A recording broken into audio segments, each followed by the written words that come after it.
Hello YouTube and welcome to the Wild Expat channel. Today I'm finally doing the review of the two trail cameras that I bought. So the reason it took so long, I actually bought them from China. So it took all in all 6 weeks for them to arrive. So I bought them from the manufacturer themselves. A bit pointless really, because it turns out I just did a search on Amazon and they're there as well. I mean, they're a little bit more expensive. But obviously it's up to you where you purchase them. But took 6 weeks. I saved about £10 a camera, so you know there is a saving there if you're happy to wait that amount of time. So let's get to it. So before I start, there's some things you're also going to need when you buy a trail camera, because they don't come with everything that you need. So the first thing is batteries. So these cameras take 8 batteries.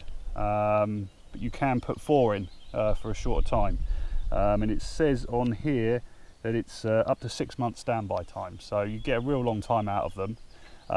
This particular camera is quite common. I've also purchased one in the past. It's identical. All that's different is the branding, and I'll show you a picture in a minute of the one I had before. That was the one that unfortunately got stolen. So the history of me with trail cameras, I've had 2. I had a Bushnell, I think it's a HD10 or a Bushnell trophy cam, which is really good quality. And then my girlfriend bought me the other one. Both of them got stolen. The last one, I couldn't believe it. It was in the middle of nowhere. The first one I had, I think I got a bit cocky because I put it by a lake. And the lakes in Poland are used a lot by sailing and things like that, so even if you think you're in the middle of nowhere, someone can moor up and got nicked. So it's a real shame, because I wouldn't steal anything like that, but you know, that's what it's like. So I've got 2 more, fingers crossed these ones don't get stolen. So going back to it, so you need batteries and you also need an SD card. So I've opted for a SanDisk Ultra 16 GB. You don't need to go crazy with it, but what is important is the speed. So I've gone for a class 10, and I think really you don't want to go lower than that. These are relatively cheap. I bought this for about £7 or £8 in Poland. It's the micro one, but it's got the adapter. So these cameras actually take the full size SDs, but there's no difference. Doesn't matter if you use the adapter. So I've got 2 of those because I've got 2 cameras. I've also got 16 batteries. So I'll just give you a closer look of the camera itself. I've also got a new microphone, so hopefully the audio is a bit better for you. So it's Enkeeo is the brand. So there's some quick specifications of the camera. So it's 12 megapixels, waterproof IP56, 2.4 inch display, up to 32 gigabyte SD card maximum, and 120 degree PIR angle, and that's an important one for me. I'll put the full specifications. You can either pause it, but also put the full specifications on screen as I'm talking. Interestingly, they have also brought out another one recently, which is 16 megapixels. It's another £10. So I don't know if that's something that you'd be interested into or not. 16 megapixel version still only does 30 frames per second, so 1080 by 720, 30 frames per second. You can also do 640 by 480 at 30 frames per second, but like I say, I'll put everything on the screen for you as well. It does 1080 as well, but 15 frames per second, so I'll probably opt for the 1280. So let's open it up and I'll show you what you get. So in total, each one cost me approximately £50.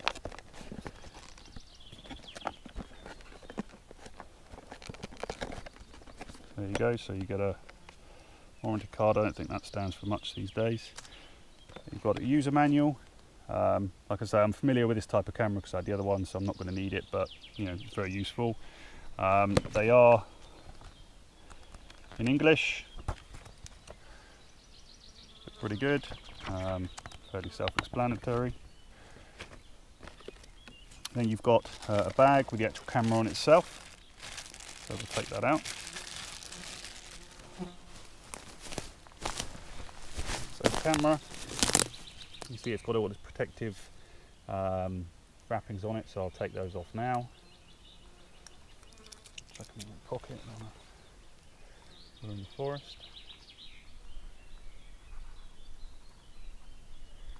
Come here, you little bugger. So they're black LEDs, which is also an improvement over my first ever camera, because it would shine red, and it did actually put a few animals off. I noticed they would stare at it when it activated. So this is the actual infrared LEDs. You then got a light sensor, and you've got two indicator LEDs. Now they're very useful for setting up the camera, which I'll show you in a minute. You've then got the main camera, and then you've got the actual PIRs, 3 of them. So it's camouflage in colour. It does have a shiny part there, which you could I'll probably black that out. Then on the side you've got the 2 clamps. On the other side you've just got the hinge, and then on the back here you've got the bracket with a strap that you put through around a tree or something like that. On my last one I did actually snap one of these little ones, so it is something to be careful of. Don't ratchet on it too much. So then we'll open it up. You have got the option for a lock, and it does also have a password on it.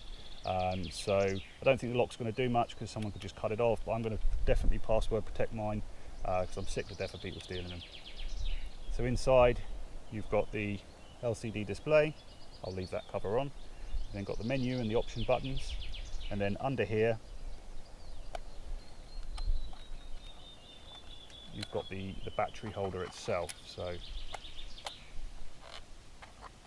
there we go, you take that off, and there you go, you've got your 8 AA batteries. So that's nice and easy as well. You know, AAs are the cheapest and easiest ones to get hold of, so that's always a good one there. And there we go, and the clamps just pop down, making it waterproof. Okay, so I'll just put this to one side. So what else do we get? So we've got a USB to mini USB adapter. That's to plug it into the computer. Then you've also got an audio jack. No, it isn't. That's a display if you want to put the images on your TV or something like that.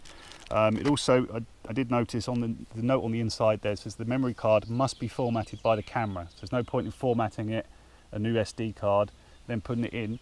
Put it in the camera and let the camera format it. And then finally, we've got the straps. They're kind of well hidden. I mean, it's well packaged. I can't complain. So you've got the strap itself, and then you've got actually a mounting bracket. So should you wish to keep it at home or mount it for a long period of time, then that's something. It's you know, nice to have another one. It's one of those brackets that could come in handy sometime as well. So what I'll do now is I'll get the batteries in, I'll put the SD card in, and then I'll go through the initial setup with you. Okay, so let's talk you through the initial setup. So what I've done, as you'll notice, I've put the straps on. I don't have a knife on me, unfortunately, so I've just wrapped it around the back, zigzagged it through, coming out the top, so when it's on the tree it's kind of pulling back a little bit towards the tree. I've also put the SD card in. I've just checked out the display to make sure it's working. So there you go. So in there you can see you've got the SD card slot. You've then got the USB slot. Then you've got a off, test and an on function. So the on function is only when you've literally you're just about to walk away. You've done everything. Click it to on, and then away you go. You also got some speakers here as well. I've just noticed you do actually get a sound on startup. So let's start it up. It does play some funny music. Okay, so I don't know how clearly you can see this. I'll try and keep it clear for you. So it's asking me for a password. So I have already gone through and filled out that information. So I'll just fill it out quickly.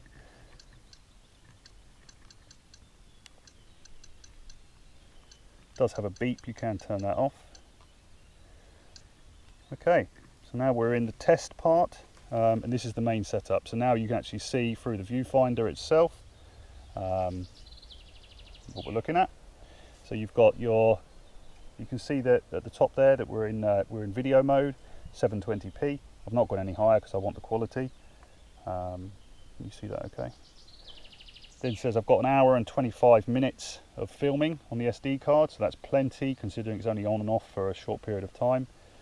You've then got the date at the bottom and the time, and you've also got the battery indicator telling me that I've got full batteries. So I've just looked at the menu system, and it is slightly different to what I've used before. It's definitely a bit better. So you've got the replay button, so that'll play anything on the SD card, but there's nothing there. I've already formatted the SD card, so let's go to the menu. So just click OK. Okay, click the replay button again. So click menu. So we've got mode. So if I click OK on that, you can see I've got photo, and video. Now on my last one, when I did photo and video, kind of missed all the good bit of the video, and the photo, it was okay, but I'd rather have just had a video. So my preference is just to go video. Click OK. Got photo resolution. So we've got 12 megapixels, 8, 5, 3 and 1. So I've gone for the 12 megapixels, not that I'm taking photos at the moment, but just set it up. Photo series, so that's the number of photos you want it to take in one time. So we can take a number. I've then got video resolution. So for me, you can see there I've gone 1280 by 720. Could have gone 920 by 1080, but then it's 15 frames per second. So I want 30 frames per second. Click OK on that. And I've got video length. So this is quite an important one. Now I've opted for 20 seconds. And then a delay, I'll set that up in a minute. I think 20 seconds is about right, but obviously adjust it to your needs. Audio recording, so I've turned that on, so I do want to record that. Shot lag, so this is the time between taking one video and starting the next. So I'm in fact going to move that down to say 10 seconds. In fact, now let's go, let's go 10 seconds. So if there's a lot of animals in the area or something like that, I'm not going to miss them in a minute. Then I've got side motion sensors, so we definitely want those on. Sensitivity motion sensors, so you can adjust how sensitive it is. I've just put it on medium, so you see you've got low, middle and high, so I've got it on middle. And you've got target recording time, don't really know what that is, but it's off. Time lapse, so it does have a time lapse function. And the language, time and date settings, photo stamp, so I've opted for, you can have it off. I've opted for time and date because I think it's quite useful sometimes, especially when you're doing a lot of these, which I plan to do. And password protection, so there you'll see beep sound, turn that off, and then format memory card. So that's what I've done. You've then got the serial number, reset settings, version, and you're done. Okay, so we'll go back. So we'll go menu, back to main display. So what also I'll show you is if you turn it over now, whilst it's in its test mode, you can see the LED blinking. So the blue LED represents the side PIRs, these ones here, and the red one is the one in front. So when you're setting this up, so when you put it on the tree, you can walk around and actually really get an idea of whether the camera's picking you up or not. So it's a good thing to test it to begin with. So you can see I'm getting both the LEDs there. So what I'll do now is I'll put it on a tree. I'll take the GoPro with me, and we'll do a little bit of testing to see how far away I can be before it picks me up. And if everything's working okay. There you go, you've also got the microphone little hole there as well. So bear with me and I'll be back with you.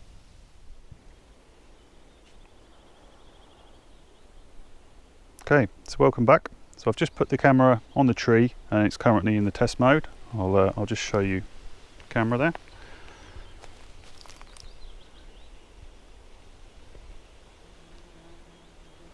Okay, so what I'm going to do now, we're just going to walk around. I'm going to look for those LEDs. So you can see the blue one's picking me up there. Just wave my hand. There's the blue one, and that's the red one, so that's the middle one picking me up. There we go, blue one again. As you can see, it's pretty well disguised. I did put a twig at the back just to give it a bit of an angle pointing down. So I'll just show you where I am. So there's a tree there, so where it's located. I've then got a small footpath here going out to a field, and the footpath goes down the hill a little bit there. So what I'm going to do is I'm going to take a walk down and just do a little bit of testing. You're not going to be able to see this very well, but I will actually put it onto record mode in a second. So let's just do some distances for a second. So if I say 1, 2, that's at least 3 meters. So there's the camera. So that's me waving my hand at 3 meters. And it's picking me up. Yeah, the side one's picking me up now at about a meter. Let me just continue back. Yep.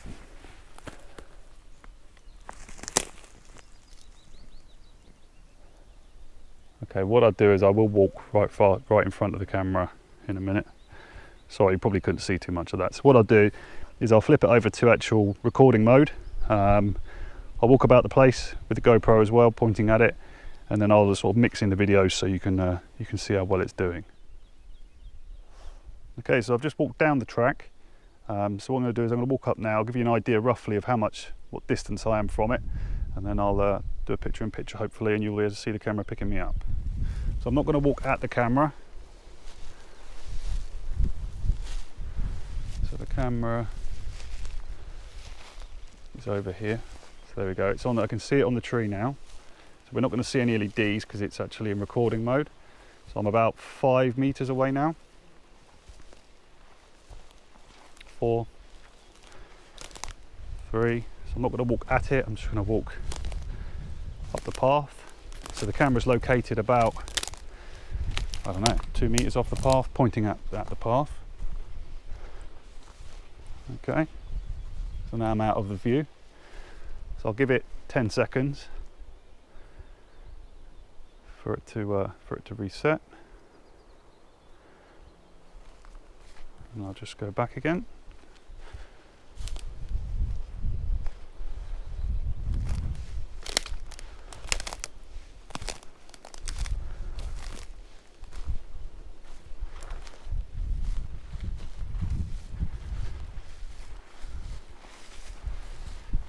And hopefully that's picked me up. I won't be able to tell until I get home and actually edit the video. So I'm now miles out the way of the camera again, and what I'm going to do is I'm going to come at the camera from a different angle now. Probably can't see it, but the camera's just through there on the tree, so I'm 90 degrees to it. What I'm going to do is I'm going to come a little bit out of it so it's got a chance of picking me up on the side.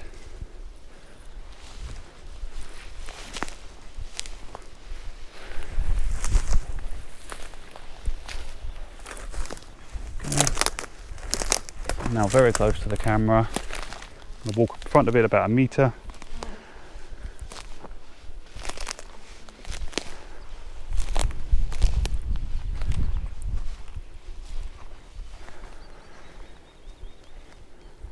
And that's it. So I'll take a look at this footage and then I'll let you know my thoughts on it.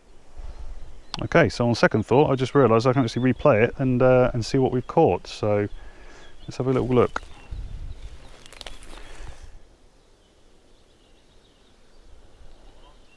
Okay, so you can see it turned on. It took a little while to turn on because I'm right there before it's activated. So let's play that again. So you can see I've walked right down in front and I'm almost in the middle of the screen, so that's not brilliant, but at least it did pick me up. So video 2. So that's me walking back down the path, so that's picked me up pretty quick that time.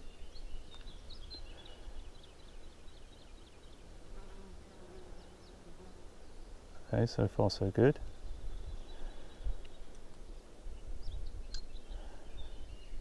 And number 3 was me coming at it from the side. There you go. So that's picked me up right as I've come into shot. So you can't complain at that.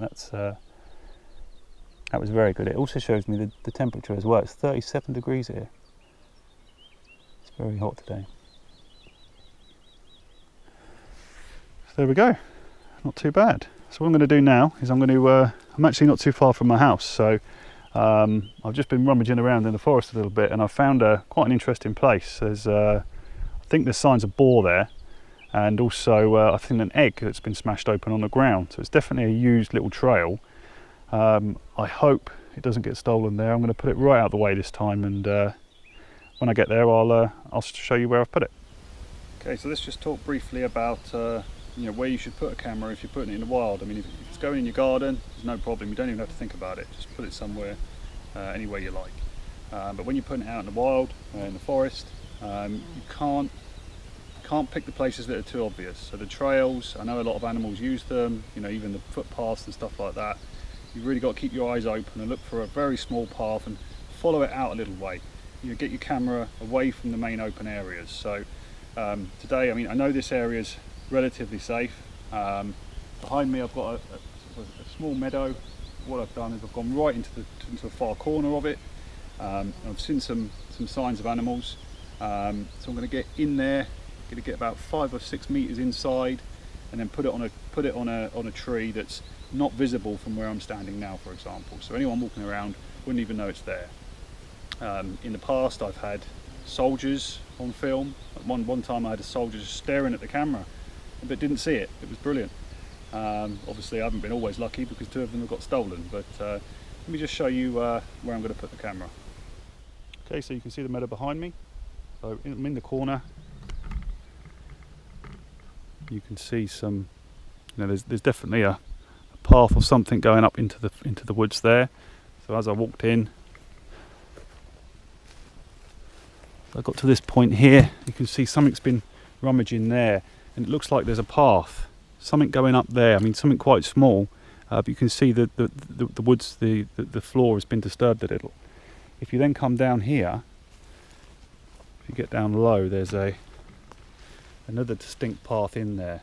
Hope you can make it out. But as you come in,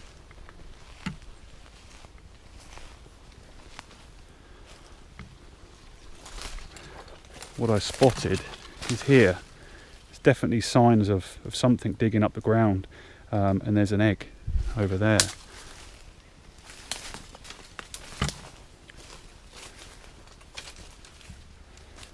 So you can see something's definitely been, loads of mosquitoes in here, having a feast. Oh, millions of mosquitoes in here. So what I'm going to do is, I mean, that would be the obvious place, underneath that tree. You can see the animals are coming through, but what I'm going to do is I'm going to put the camera, sorry about that, a little bit higher up, and I'm going to put it over there. So I'm about 3 or 4 meters from the main path, and hopefully that'll be a safe place to put it. So I'm actually off on going to England for 2 weeks. So I'm going to put the 2 cameras out, the other one in a different location, a bit more wild, leave them for 2 weeks, and then you'll see the results after that, hopefully. So stay tuned for that.